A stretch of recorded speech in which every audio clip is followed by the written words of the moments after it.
Queria falar um pouquinho do salto que alguém pediu. Então, assim, todo mês tem salto. Primeiro ano de vida.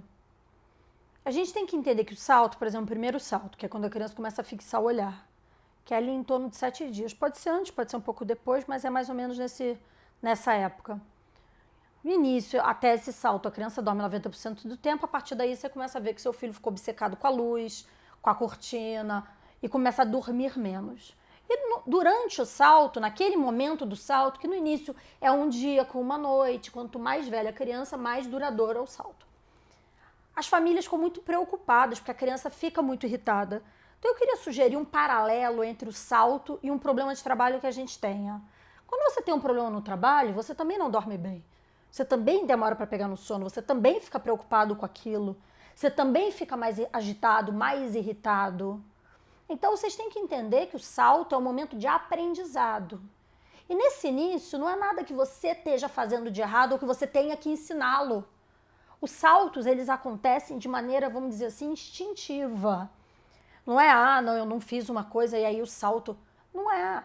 Você não tem interferência como mãe ou pai na fixação do olhar do seu filho. Isso é uma coisa que acontece com todas as crianças.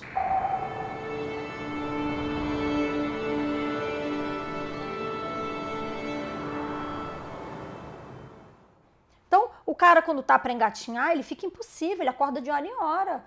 Não tem como você ensinar alguém a engatinhar. O seu mérito é deixar o seu filho de bruços e dar espaço para ele se desenvolver. Eu sempre falo que o aprendizado espontâneo acaba quando a criança anda. Isso é uma coisa que apavora todos os pais. Todo mundo que vem aqui fala, eu tô apavorado que ele ande, porque vai acabar o aprendizado espontâneo. Gente, eu quero deixar claro que não é que seu filho nunca mais vai aprender nada. A gente está sempre aprendendo alguma coisa.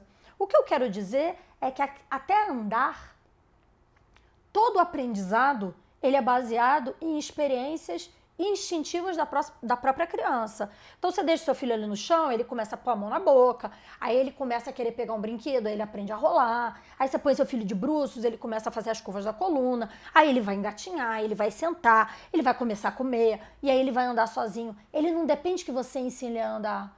Se você deixar ele ali no chão, ele vai engatinhar, vai apoiar no móvel, vai dar uns passinhos, daqui a pouco ele vai soltar uma mão, aí ele vai estar engatinhando, vai levantar e ficar parado, vai cair de bunda.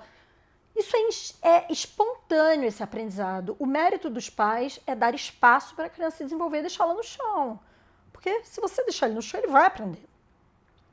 Depois de um ano, ou depois que a criança anda, ali 1 ano e 2 meses, enfim, começa uma fase muito emocional. E a partir daí, a criança, até lá aos 4 anos, o que a criança vai aprender? A gente chama essa fase, depois que a criança para de pôr as coisas na boca, eu gosto muito de chamar essa fase de fase do autocuidado.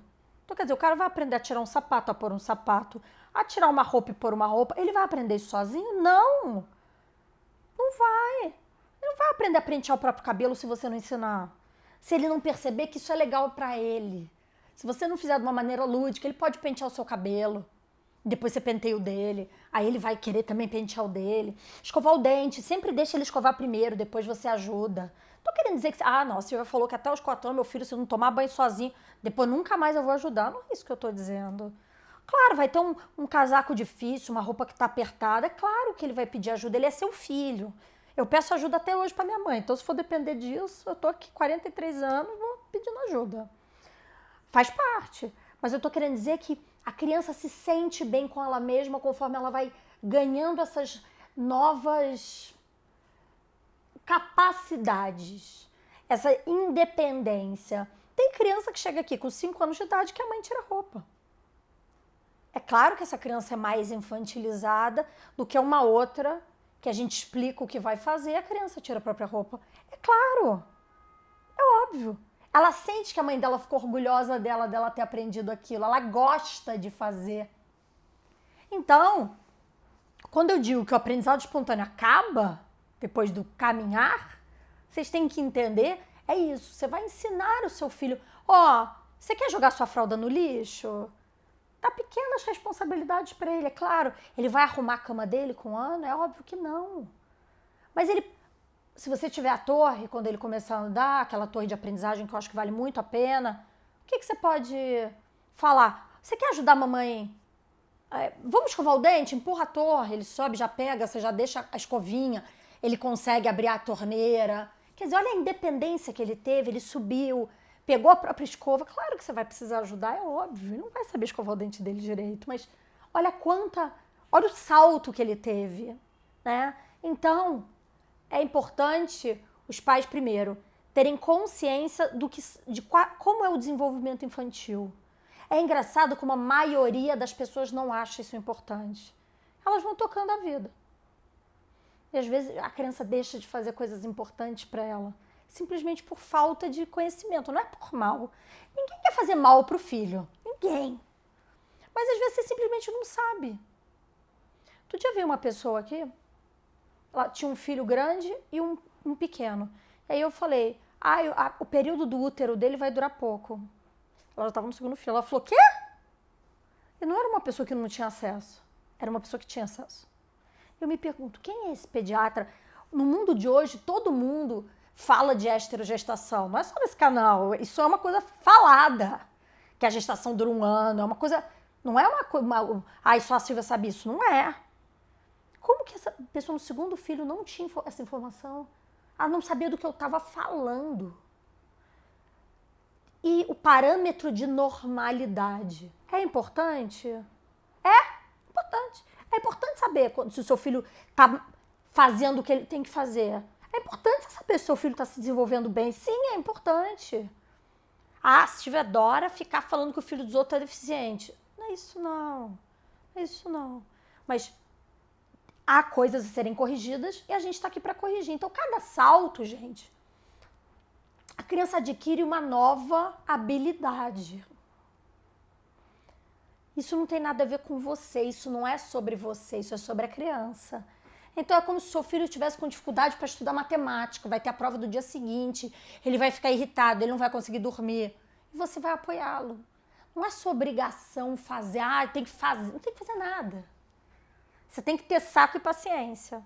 E se você está sem paciência, chama o marido, vocês trocam, mas é isso, ele vai acordar mais, começa a ter ali terror noturno, então a criança acorda, parece estar acordada, mas está dormindo e chora, chora, chora, chora, chora, chora. E se você acorda a criança aí que ela chora mais 1 hora mesmo. Começa a ter pesadelo, a criança vira sonâmbula, então até 3 anos é extremamente comum essas desordens do sono. Então a criança fala sozinha de noite, isso começa a ser disso, a criança está dormindo, a criança acorda, senta, de olho aberto e deita de novo. E ela está sonâmbula, ela não está acordada. Então, ficar observando, que se você não sabe que isso existe, a criança senta, você vai lá, né? O que está acontecendo? Que você está sentado no meio da madrugada? O que está acontecendo? Então, observe, seu filho está acordado, quando você chega, ele de fato te olha. Porque uma criança de 7, 8 meses que está te chamando, quando você chega, ela para de chorar. Ela olha para você, ela estava te chamando. Então, tem essa observação, observa o que seu filho está aprendendo a fazer. Por que ele está tão irritado acordando? Quando você chega no quarto dele, ele já está de 4. O corpo dele levou ele para a posição de 4 porque ele está tentando engatinhar.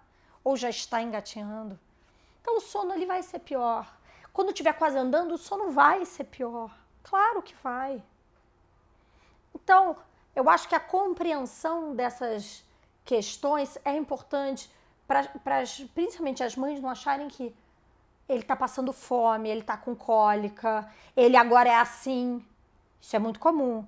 Ele era tão calmo, agora ele é assim. Ele não é assim. Daqui a pouco vai melhorar, calma. Então, tentar evitar o imediatismo. Porque a gente é imediatista. Querendo ou não, a gente tem que evitar isso na criação de um filho. A gente tem que tentar pensar a longo prazo. Né? Eu acho que tem umas questões que os próprios pais têm dificuldade de lidar. Então, olhar para dentro de você, conversar com seu marido, tô tendo dificuldade, ele tá acordando muito, tô tão cansada. Conversar sobre isso. Vocês são 2 pessoas criando um filho.